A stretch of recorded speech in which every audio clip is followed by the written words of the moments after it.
Cameroun s'aligne à la déclaration régionale et félicite le directeur général de l'OMS pour le rapport général sur les avancées réalisées relativement à l'action de l'OMS dans les situations d'urgence, les mesures sociales et la santé publique, l'initiative mondiale santé, paix et la communauté.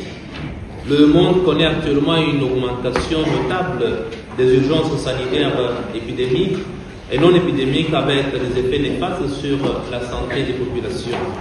Il propose donc au Cameroun le renforcement et l'extension de l'initiative de l'examen universel de préparation UHPR de l'OMS pour la prévention, la préparation et la réponse aux urgences sanitaires. À propos des mesures sociales et de santé publique en situation d'urgence sanitaire, les systèmes de santé font encore face à une insuffisance des données probantes de qualité pour la mise en œuvre des actions sanitaires. Et le Cameroun sollicite le renforcement et le financement des systèmes d'information sanitaire nationaux pour éclairer les décisions sociales et des réponses aux urgences sanitaires.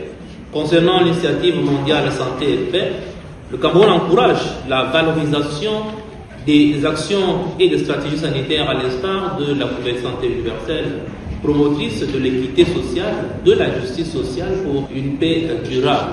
S'agissant de la poliomyélite, cette maladie demeure une préoccupation majeure de santé publique dans notre région en général et au Cameroun en particulier, en raison notamment de la circulation persistante des variantes de poliovirus dans notre pays. L'objectif global d'un monde sans poliovirus reste une priorité stratégique pour nos États et l'élimination du poliovirus de type 2 demeure un défi majeur en Afrique.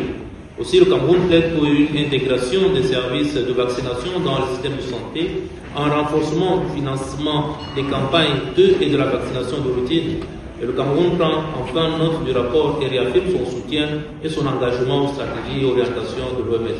Toutefois, cette transformation ne peut être ni aveugle ni désordonnée par rapport à tout ce que nous voyons. La région africaine appelle donc par conséquent à une gouvernance rigoureuse, éthique, et sécuriser les données de santé fondées sur la transparence et l'harmonisation des cadres réglementaires régionaux pour assurer une bonne interopérabilité transfrontalière. Enfin, la région africaine prend note donc du rapport et réaffirme son engagement entier à accompagner la mise en œuvre de ces stratégies qui nous ont été proposées.